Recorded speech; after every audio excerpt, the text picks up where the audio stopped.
Hello friends, welcome back everyone, welcome to my channel. तो चलिए एक और प्रैक्टिस सेट लगाते हैं। फ्रेंड्स, जैसा कि मैंने कहा था कि मैं आपको इकोनॉमी में वगैरह पढ़ाऊंगा, तो इकोनॉमी की वीडियो आ गई फ्रेंड्स। बट आज मैं थोड़ा कुछ आपसे बात करना चाहता हूँ 2-3 मिनट फ्रेंड्स, क्योंकि जब मैं पढ़ाता हूँ तो बीच में बातें वगैरह नहीं करता। तो जैसा कि हमने प्राचीन Bharat friends ancient history complete कर ली है फ्रेंड्स, और उसके बाद हमने मॉडर्न हिस्ट्री भी कंप्लीट कर ली है एंसेंट हिस्ट्री रामचरण शर्मा की बुक से, और मध्यकालीन भारत सतीश चंद्रा की बुक से फ्रेंड्स, ये कंप्लीट कर लिया है।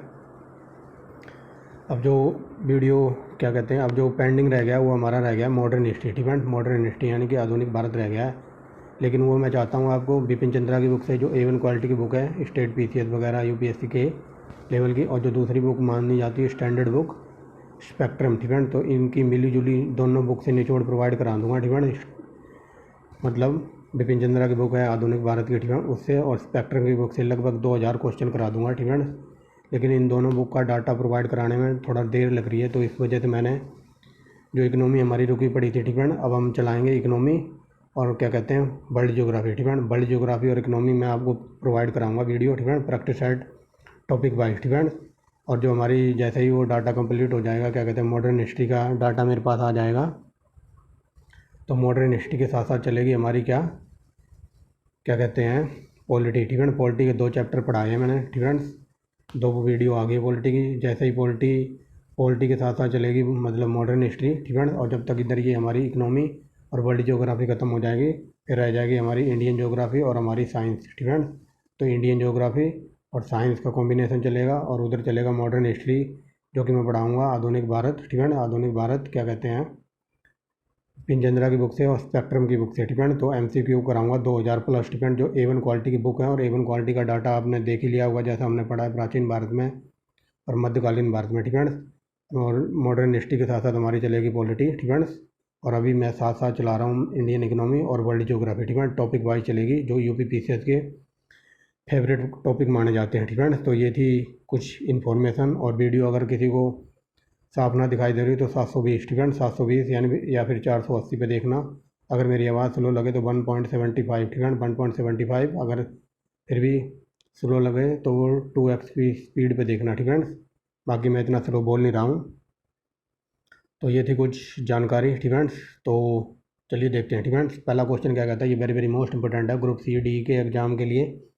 जो भारतीय अर्थव्यवस्था है तो वो कैसी है फ्रेंड, ये ग्रीन कलर में हमारा आंसर होगा हर बार की तरह फ्रेंड्स। इस बार मैंने जो अपना डाटा है, मतलब ये चैप्टर वगैरह है प्रैक्टिस सेट, तो ये इस फॉर्म में प्रिंट कराए हैं फ्रेंड्स। तो ये ग्रीन कलर में हमारा आंसर होगा फ्रेंड्स। आप देखते रहना, अगर यहाँ समझना आए तो यहाँ भी आंसर मेंशन है फ्रेंड्स। तो ये ग्रुप CD का पालतू क्वेश्चन है फ्रेंड्स। अब भारतीय अर्थव्यवस्था कैसी है, तो ये है मिश्रित अर्थव्यवस्था फ्रेंड्स, जिसमें सरकार भी हस्तक्षेप करती है और प्राइवेट कंपनियाँ वगैरह सबका बराबर का हिस्सा होता है फ्रेंड्स। पूंजीवादी कहाँ की है, तो ये अमेरिका की है। साम्यवादी ये चाइना और रूस वगैरह की है फ्रेंड्स। और अपनी है मिश्रित अर्थव्यवस्था friends, very very most important.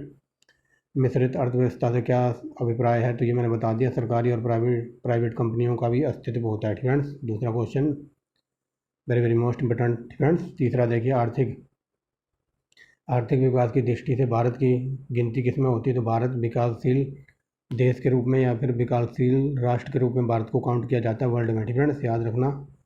आगे देखिए, भारतीय अर्थव्यवस्था का कौन सा क्षेत्र सफल राष्ट्रीय उत्पाद में सबसे अधिक योगदान देता है, तो तृतीय क्षेत्र फ्रेंड्स। तृतीय क्षेत्र में सबसे ज़्यादा योगदान है, और इसको सर्विस सेक्टर वगैरह भी बोला जाता है फ्रेंड्स।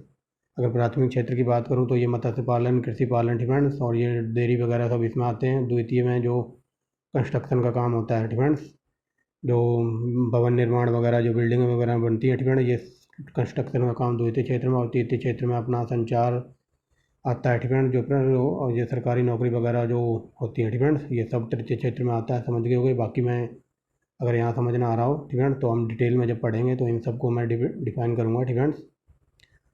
चौथा देखिए, वन अर्थव्यवस्था से क्या अभिप्राय है, ये वेरी वेरी मोस्ट इंपॉर्टेंट है फ्रेंड, ये UPSC में कई बार पूछा जाता है। तो मान लो ये कंट्री है फ्रेंड, मान लो ये ब्राज़ील है या फिर नॉर्वे है फ्रेंड, या फिर स्वीडन वगैरह है। तो ये कंट्री है फ्रेंड, तो इस कंट्री का ना तो माल बाहर जाएगा और ना ही बाहर से कोई अंदर आएगा। इसको कहते हैं अर्थव्यवस्था, यानी कि आयात निर्यात बंद फ्रेंड। जो नॉर्वे और स्वीडन वगैरह की जो कंट्री हैं फ्रेंड, तो ये कंट्रियाँ बंद अर्थव्यवस्था के अंडर आती हैं फ्रेंड्स।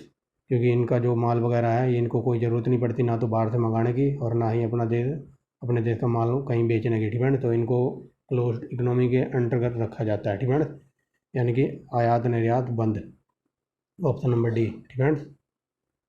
आगे देखिए, भारत में श्रम शक्ति का लगभग कितना भाग कृषि में लगा हुआ है, ये वेरी वेरी मोस्ट इंपॉर्टेंट है, 54% भाग, ठीक है। आगे देखिए, भारत में अधिकतम बेरोजगारी कैसी है, तो ये है संरचनात्मक, ठीक है। ये यूपीपीसीएस के फेवरेट क्वेश्चन है। आगे देखिए, भारत में बेरोजगारी के आंकड़े कौन इकट्ठा करता है, तो ये है NSSO, ठीक है। वेरी वेरी मोस्ट इंपॉर्टेंट है ये, ठीक है। आगे देखिए, बेरोजगारी छिपी, ठीक है, भारत में बेरोजगारी किस किस्म की पाई जाती है, तो ये उपरोक्त सभी, ठीक है, डी, उपरोक्त सभी, यानी कि चक्रीय बेरोजगारी, संरचनात्मक बेरोजगारी और ग्रामीण अल्प बेरोजगारी, तो ऑप्शन नंबर डी हमारा सही है, ठीक है। आगे देखिए, कृषि, ठीक है, कृषि में मूलतः किस प्रकार की बेरोजगारी देखी जा सकती है, तो ये अदृश्य बेरोजगारी, ठीक है। अदृश्य बेरोजगारी कहते हैं, मान लो ये 1 बीघा खेत है, ठीक है, और इसमें मान लो आपके फादर लगे हुए हैं और आप लगे हुए हैं, ठीक है। तो 1 बीघा खेत आराम से 2 बंदे कर सकते हैं, इसमें पूरा काम जितना होता है, ठीक है। लेकिन आपके फादर के अलावा आपका बड़ा भाई भी लग गया और आपके बच्चे भी लग गए, ठीक है। तो ये मतलब छोटा सा क्षेत्र था और मजदूर, ठीक है, मजदूरी करने के लिए बहुत सारे लोग आ गए, यानी तादाद बढ़ गई, तो इसको बेरोजगारी कहते हैं, छिपी बेरोजगारी, ठीक है, समझ गए होंगे। अदृश्य बेरोजगारी। आगे देखिए, कृषि, कृषि में बेरोजगारी का स्वरूप मिलता है, तो ये मिलता है, ठीक है। कृषि में बेरोजगारी स्वरूप देखने को मिलता है, तो यह संरचनात्मक, मौसमी और गण गण ठीक है, मौसमी और ये गणनात्मक बेरोजगारी, ठीक है, या फिर घटनात्मक बेरोजगारी, तो ऑप्शन नंबर डी हमारा आंसर है, ठीक है, ठीक है ना। तो ये यहाँ पर ऑप्शन नंबर डी हो जाएगा, यानी कि संरचनात्मक बेरोजगारी, मौसमी बेरोजगारी और ये गठनात्मक बेरोजगारी वगैरह होती है, ठीक है ना। तो ये कई बार ये पूछ लिया जाता है कि मौसमी बेरोजगारी वगैरह क्या है, ठीक है ना, ये इंटरव्यू वगैरह में पूछ लिया जाता है। तो मौसमी बेरोजगारी गाँव में ये होती है, मान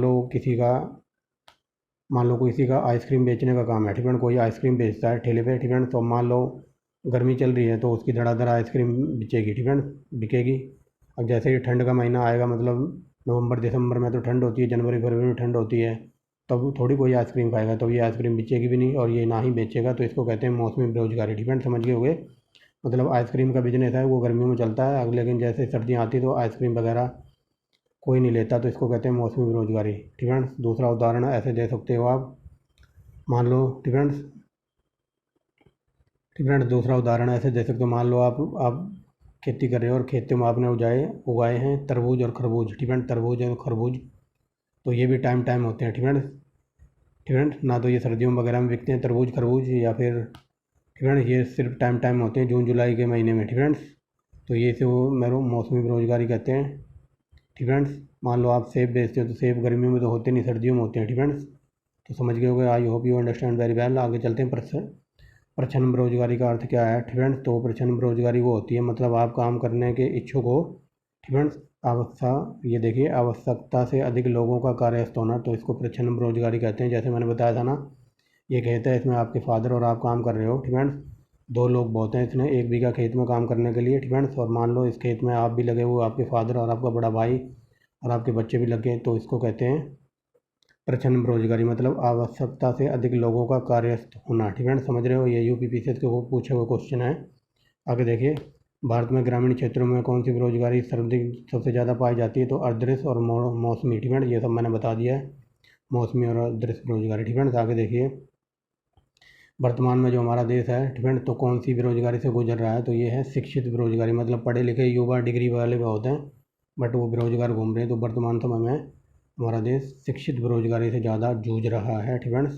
पता नहीं ये कब ख़त्म होगी बेरोजगारी। आगे देखिए, राष्ट्रीय, ठीक है, राष्ट्रीय ग्रामीण विकास संस्थान कहाँ पर है, तो ये हैदराबाद में, ठीक है, वेरी वेरी मोस्ट इंपॉर्टेंट, ठीक है। तो ये राष्ट्रीय ग्रामीण विकास संस्थान तो ये हैदराबाद में है, ठीक है। और हैदराबाद की स्थापना किसने की थी, ये मैंने लास्ट वीडियो में ही पढ़ाया है, चिंग्स खान ने, ठीक है, तो याद रखना। और गोलकुंडा को वर्तमान में हैदराबाद कहते हैं, ठीक है। चार मीनार यहाँ का फेमस है और यहाँ की बिरयानी वगैरह, ठीक है। तो जैसे मैंने एंसेंट हिस्ट्री पढ़ाई है ना, ठीक है, 16 पार्ट बने थे, तो उनकी एक मास्टर वीडियो बना के डाल दी, और ऐसे ही मैंने मॉडर्न हिस्ट्री कंप्लीट कराते ही मॉडर्न ही क्या कहते हैं, मध्यकालीन भारत कंप्लीट करा के उसकी भी 8 घंटे की वीडियो है, ठीक है, सब कुछ बना के डाल दिया है, ठीक है।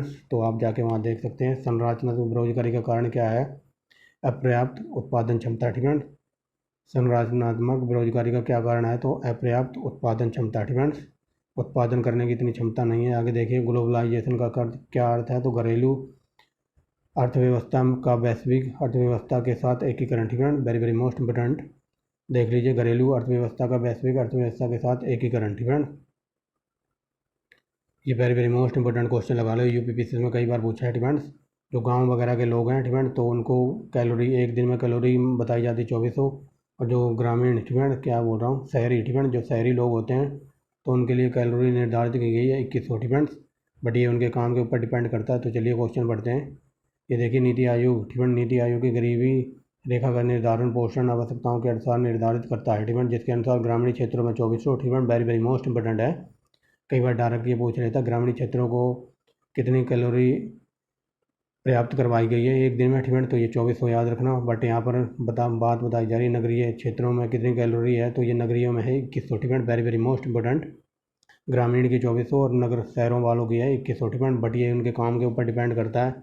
मान लो कोई मजदूरी करता है, ठीक है, मान लो मजदूरी करता है, ठीक है, हैवी वेट वगैरह उठाता है, जो मजदूर वगैरह होते हैं वो ईंट भट्टे पे काम करते हैं, ठीक है, तो उसके लिए 2400 भी कम है। ठीक है, ये डिपेंड करता है उनके काम पे। ठीक है, जो मजदूर वगैरह हैं उनके लिए तो जो ईंट गारेगा भट्टे वगैरह पर काम करते हैं कंस्ट्रक्शन में, तो उनके लिए 6000 कैलोरी भी चाहिए। ठीक है, उनके लिए 6000 कैलोरी मानी गई है। ठीक है, और मान लो कोई ऑफिस में काम कर रहा है, कोई टाइपराइटर है, ठीक है, या फिर कोई एडवोकेट है, ठीक है, तो उसके लिए 2100 भी ज़्यादा है। ठीक है, क्योंकि वो कुछ कर नहीं रहा है, वो तो बैठा हुआ है। ठीक है, मान लो कोई टाइपराइटर है या स्टेनो टाइपर है, ठीक है, या कोई क्लर्क वगैरह है, तो वो तो कुर्सी पे बैठा है, ठीक है, वो कुछ मेहनत थोड़ी कर रहा है, तो उसके लिए 2100 भी ज़्यादा है। ठीक है, और जो मजदूरी वगैरह कर रहा है तो उसके लिए 2400 भी कम है। ये डिपेंड करता है उनके काम के ऊपर। ठीक है, बट आप ये दोनों याद रखना, ग्रामीण के लिए जो नीति आयोग ने बताई है 2400 और शहरों के लिए 2100। ठीक है, वेरी वेरी मोस्ट इंपोर्टेंट। ये यूपीपीसीएस ग्रुप सी डी का पालतू क्वेश्चन है। ठीक है, आगे देखिए नीति आयोग। ठीक है, नीति आयोग किसके सर्वेक्षण के आधार पर निर्धनता रेखा के नीचे के लोगों का आकलन करता है, तो ये करता है राष्ट्रीय नमूना सर्वेक्षण। ठीक है, आगे देखिए डिपेंड्स जो नीति आयोग जो गरीबी निर्धारण करता है तो वो राष्ट्रीय नमूना सर्वेक्षण, या फिर कई जगह ये NSSO भी लिखा मिल सकता है। ठीक है, आगे देखिए राज्य एवं राष्ट्रीय पर गरीबी का अनुमान लगाने के लिए नीति आयोग, ठीक है, तो ये जो समिति बनाई गई थी क्या बोलते हैं DT लकड़वाला समिति, ठीक है, इसके सूत्र का प्रयोग करता है। ठीक है, जो राज्य और राष्ट्रीय गरीबी अनुमान लगाने के लिए नीति आयोग किसके सूत्र का प्रयोग करता है, तो ये लकड़वाला। ठीक है, वेरी वेरी मोस्ट इंपोर्टेंट है। यूपीपीसीएस में कई बार ये मिलान करने के लिए पूछा गया है। ठीक है, कि जो ये लकड़वाला समिति है तो ये किसके लिए थी, तो ये गरीबी रेखा के लिए। ठीक है, याद रखना। ठीक है, आगे देखिए अंत्योदय, ये वेरी वेरी मोस्ट इंपोर्टेंट लगाओ। अंत्योदय कार्यक्रम क्या है, ठीक है, तो गरीबों में भी जो सबसे गरीब है तो उसकी मदद करना अंत्योदय का कार्यक्रम है। ठीक है, ये देख लीजिए गरीबों में भी सबसे गरीब की मदद करना। कुटीर उद्योग, ठीक है, ये वेरी वेरी मोस्ट इंपोर्टेंट। तो कुटीर उद्योग योजना किससे संबंधित है, ठीक है, तो ये देखिए ग्रामीण क्षेत्रों में। ठीक है, ग्रामीण क्षेत्रों में गरीबों से नीचे, ठीक है, गरीबी रेखा से नीचे जीवन वापस करने वाले, ठीक है, ग्रामीण क्षेत्रों में गरीबी रेखा से नीचे जीवन जीने वाले, ठीक है, यहाँ पर व्यापित करने वाले होना चाहिए था। ठीक है, व्यापित करने वाले परिवारों को विद्युत सुविधा उपलब्ध कराना। ठीक है, याद रखना जो कुटीर ज्योति योजना है, ठीक है, तो ये गरीबों को मतलब बिजली की सुविधा या फिर बिजली की फैसिलिटी उपलब्ध कराना। ठीक है, और एक बात और, ठीक है, एक बात तो मैं बतानी भूल गया। ठीक है, जो ये डाटा जिसने प्रिंट किया है ना, ठीक है, यानी कि टाइप किया है, तो उसने 20-20 के प्रैक्टिस सेट में प्रिंट कर दिया है। ठीक है, जैसे ये क्वेश्चन नंबर तीसरा है, यानी कि 20 हमारे पूरे हो गए थे ऊपर। ठीक है, ये देखिए ये 20 हमारे यहाँ कंप्लीट हो गए थे। उसके बाद जो दूसरा प्रैक्टिस सेट है, ठीक है, तो उसने ये 20-20 के फॉर्म में डाटा प्रो टाइप कर दिया। ठीक है, तो आप इस नंबरों पे मत जाना। ठीक है, जो मैं पढ़ा रहा हूँ आप उस पर फोकस करना। ठीक है, और ये पहला चैप्टर है हमारा।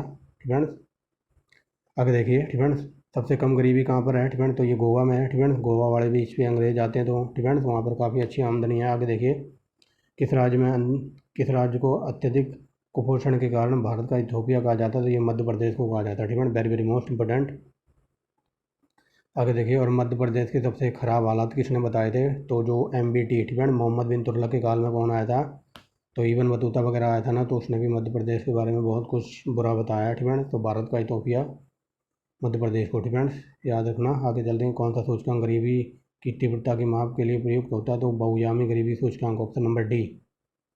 ठीक है, वेरी वेरी मोस्ट इंपोर्टेंट लगाओ इसके ऊपर।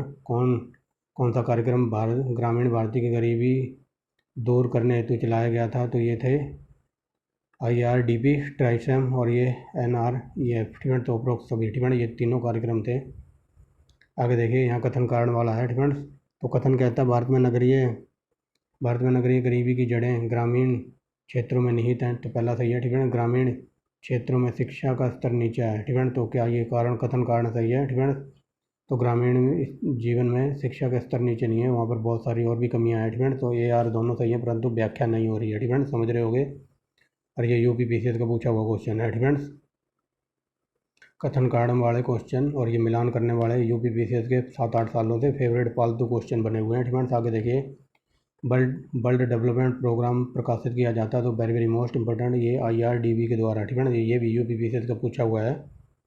आगे देखिए, ठीक है, मानव विकास सूचकांक किसने दिया था? तो ये दिया था महबूब हक ने। ठीक है, महबूब उल हक ने दिया था। और ये पूछ रहे ये कहाँ के हैं? तो ये थे पाक, यानी कि पाकिस्तान के। ठीक है, आगे देखिए, निम्न में से कौन सा मानव विकास सूचकांक का हिस्सा नहीं है? ये वेरी वेरी मोस्ट इंपॉर्टेंट, ये 2019 और 2021 UPPCS में पूछा हुआ है। ठीक है, तो ये देख लीजिए, इसमें कौन कौन होता है। स्वस्थ और पोषण प्रति व्यक्ति आय। ठीक है, जन्म के समय जीवन प्रत्याशा, सकल नाम निवेश दर। ठीक है, तो ये नहीं है इसमें, और हमें नहीं बताना था, तो ये नहीं है। ठीक है, ऑप्शन नंबर डी हमारा आंसर है। आगे देखिए, ये देखिए, क्वेश्चन ऐसे भी घुमा के पूछा है। मानव विकास सूचकांक HDI के आधार क्या हैं? तो बताइए क्या क्या आधार हैं। ठीक है, तो ये दो कैसे प्रिंट हो गए? ठीक है, तो ऑप्शन नंबर सी है। ठीक है, यहाँ पर है स्वास्थ्य, शिक्षा और जीवन स्तर। ठीक है, स्वास्थ्य, शिक्षा और जीवन स्तर। ठीक है, याद रख लेना, स्वास्थ्य, शिक्षा और जीवन स्तर, ये वेरी वेरी मोस्ट इंपॉर्टेंट है। ठीक है, यहाँ देखिए, मैंने बताया था ना क्या क्या था यहाँ पर था, स्वास्थ्य। ठीक है, और जीवन प्रत्याशा और प्रति व्यक्ति आय वगैरह। ठीक है, और शिक्षा वगैरह भी इसमें इंडिकेट होती है। ठीक है, तो ये देख लीजिए। आगे देखिए, ठीक है, राज्य स्तरीय मानव विकास रिपोर्ट जारी करने वाला प्रथम राज्य था। तो ये वेरी वेरी मोस्ट इंपॉर्टेंट, ये था MP। आगे देखिए, संयुक्त राष्ट्र विकास कार्यक्रम UNDP की मानव रिपोर्ट के तर्ज पर भारत की पहली रिपोर्ट कब प्रकाशित की गई थी? ये 2002 में आई थी। Very very most important, UPPCS में पूछा हुआ है। ठीक है, देख लीजिए, UNDP की मानव विकास रिपोर्ट को भारत किस श्रेणी में रखा गया था? तो ये मध्यम मानव विकास श्रेणी में रखा गया था। ठीक है, जो UNDP की रिपोर्ट वगैरह आई थी, तो उसमें भारत को मध्यम मतलब मिडिल डेवलपमेंट श्रेणी में रखा गया था। आगे देखिए, शैक्षिक विकास सूचकांक फरवरी 2011 के अनुसार टॉप 4 राज्य बताने हैं पढ़े लिखे। ठीक है, तो सबसे ज़्यादा केरल में पढ़े लिखे हैं। ठीक है, 94% है यहाँ पर। ठीक है, उसके बाद तमिलनाडु, फिर पंजाब, फिर दिल्ली। ठीक है, आगे देखिए, तो बंद अर्थव्यवस्था क्या है? तो आयात निर्यात बंद। ठीक है, ये क्वेश्चन ऐसे भी पूछा है। प्रच्छन्न बेरोजगारी की विशेषता है। ठीक है, तो ये कृषि में मिलती है प्रच्छन्न बेरोजगारी, समझ गए होगे, ये मैंने शुरू में ही बता दिया था। आगे देखिए, किसी देश की आर्थिक विकास दर निर्भर करती है तो प्राकृतिक संसाधन, पूंजी निर्माण और बाजार के आकार पर। ठीक है, ऑप्शन नंबर डी। आगे देखिए, भारत के किस राज्य में सबसे ज़्यादा गरीबों की संख्या है? ठीक है, अगर ये पूछ ले, ठीक है, अगर ये पूछ ले गरीबों की सबसे ज़्यादा संख्या किस में है? ठीक है, क्या कहते हैं? ठीक है, अगर ये पूछ ले भारत में सबसे ज़्यादा अधिक गरीब कहाँ है? ठीक है, तो इस क्वेश्चन के अकॉर्डिंग इसका आंसर हो जाएगा उड़ीसा। ठीक है, क्योंकि ठीक है, क्योंकि जब ये क्वेश्चन प्रिंट हुआ था, ठीक है, ये प्रिंट तो बहुत पहले का हुआ है। ठीक है, तो उस टाइम उड़ीसा गरीब था, बहुत ज़्यादा भुखमरी वगैरह थी। ठीक है, लेकिन जो अब लेटेस्ट आंकड़े आए हैं 2021-22 की जो रिपोर्ट आई है, ठीक है, तो उसमें याद रखना पहले पे है बिहार। ठीक है, दूसरे पे उत्तर प्रदेश, नहीं, दूसरे पे है झारखंड और तीसरे पे उत्तर प्रदेश। ठीक है, याद रखना, पहले ये बिहार जो क्या कहते हैं, ये उड़ीसा था ना, ये बिहार से भी गरीब था। ठीक है, लेकिन अब हालात यहाँ पर सुधरे हैं। ठीक है, और इस क्वेश्चन के इस आंसर को भूल जाना। ठीक है, जो लेटेस्ट रिपोर्ट आई है मैं वो बता रहा हूँ, 2021-22 की जो रिपोर्ट आई है। ठीक है, तो उसमें बिहार पहले पे है, झारखंड, ठीक है, झारखंड दूसरे पे और उत्तर प्रदेश तीसरे पे। लेकिन UPPCS में एक बार क्वेश्चन ये पूछा गया था। ठीक है, बिहार को ऑप्शन में नहीं था। ठीक है, वहाँ बिहार और छत्तीसगढ़ ऑप्शन में नहीं था। ठीक है, ये क्वेश्चन पूछा गया था, क्या बोल रहा हूँ, ठीक है, वहाँ बिहार ऑप्शन में था। ठीक है, बिहार ऑप्शन में था, लेकिन उस टाइम बिहार से भी ज़्यादा गरीब हुआ करता था यूपी। ठीक है, ये क्वेश्चन काफ़ी टाइम पुराना पूछा हुआ है। ठीक है, तो उसमें ये पूछा गया कि UPPCS वालों ने ये क्वेश्चन पूछा था कि सबसे गरीब राज्य में से कौन सा है। ठीक है, तो लोग उत्तर प्रदेश को छोड़कर बिहार को लगा कर आ गए थे, बट वो आंसर गलत था फ्रेंड्स। और यूपी पीसीएस की जो आंसर की आई थी तो उसमें उत्तर प्रदेश को उन्होंने आंसर की में करेक्ट माना था फ्रेंड्स, मतलब अपने राज्य के अकॉर्डिंग पूछ लिया था, और लेकिन लोग वहाँ पर बिहार को टिक करके आ गए थे फ्रेंड्स।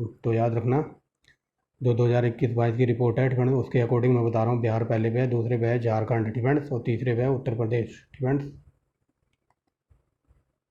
याद रखना फ्रेंड्स, इसको भूल जाना फ्रेंड्स, क्योंकि अभी यहाँ पर हालात सुधर गए हैं। आगे देखिए, भारत में निर्धनता के स्तर का आंकलन किया जाता है तो प्रति फ्रेंड्स, तो यहाँ से देख लीजिए, परिवार के उपभोग व्यय के आधार पर फ्रेंड्स, कि परिवार अपने उपभोग का कितना व्यय कर रहा है फ्रेंड्स, तो इसी के आंकड़े प्रस्तुत किए जाते हैं। आगे देखिए, निम्न में से कौन सा एक असमानता घटाने का उपाय नहीं है, तो अर्थव्यवस्था का उदारीकरण करना, तो इससे कुछ नहीं होता फ्रेंड्स। आगे देखिए, यह सत्य होगा कि भारत को प्रभावित किया जाए फ्रेंड्स, यह सत्य होगा कि भारत को प्रभावित किया जाए तो भारत को एक श्रम आधिक्य वाली अर्थव्यवस्था के रूप में फ्रेंड्स, कि भारत को एक श्रम आधिक्य वाली अर्थव्यवस्था के रूप में प्रभावित किया जाए फ्रेंड्स। आगे देखिए, आगे देखिए, अल्प विकसित देशों में गरीबी का मुख्य कारण क्या है, तो आय में समानता फ्रेंड्स। जो हमारे जो देश वगैरह हैं, अपने देश का ही उदाहरण ले लो फ्रेंड्स, अपने देश में देख लो, जो आय है ना, इसमें सबसे ज़्यादा समानता है फ्रेंड्स।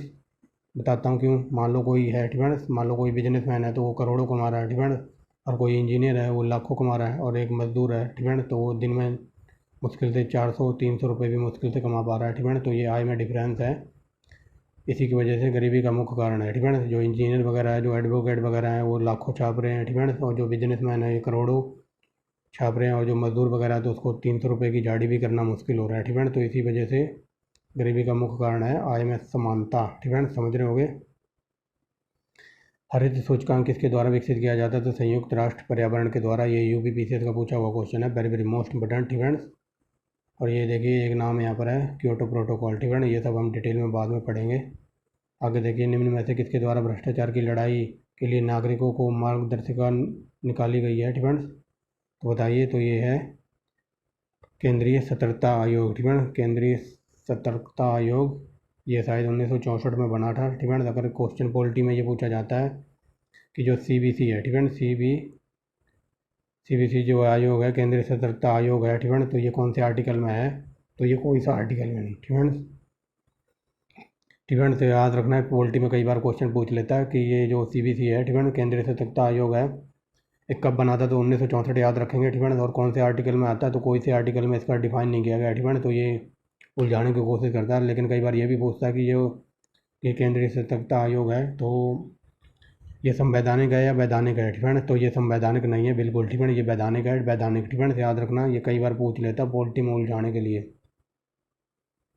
और ऐसे ही वीडियो देखने के लिए आप इस चैनल का नाम याद रख सकते हैं फ्रेंड्स, एवन क्वालिटी का डाटा याद मिलेगा आपको इस चैनल पर। आगे देखिए, निम्नलिखित में से कौन सा सूचकांक मानव विकास सूचकांक में शामिल नहीं है फ्रेंड्स, मानव विकास सूचकांक में कौन सा इनमें से शामिल नहीं है, तो सामाजिक असमानता ये इसमें शामिल नहीं होती मानव विकास सूचकांक में फ्रेंड्स, याद रखना।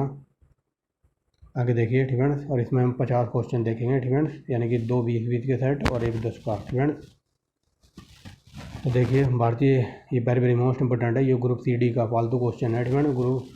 ग्रुप सी डी का भारतीय अर्थव्यवस्था का अग्रणी दूत किसे माना जाता है, तो डॉक्टर मनमोहन सिंह को फ्रेंड्स।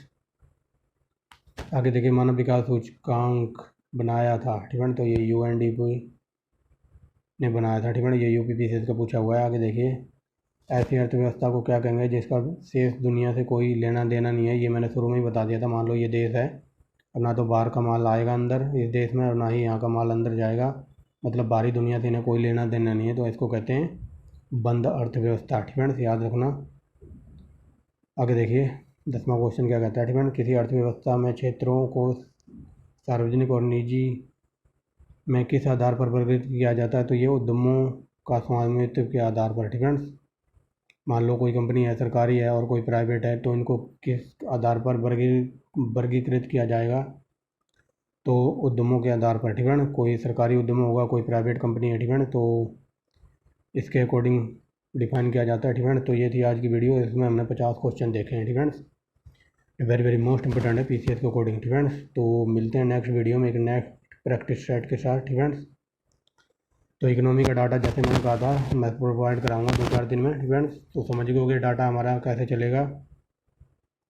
इकोनॉमिक्स के साथ चलेगी वर्ल्ड ज्योग्राफी फ्रेंड्स, और इंडियन ज्योग्राफी के साथ चलेगी हमारी साइंस, और जो पॉलिटी पेंडिंग है पॉलिटी चलेगी मॉडर्न हिस्ट्री के साथ।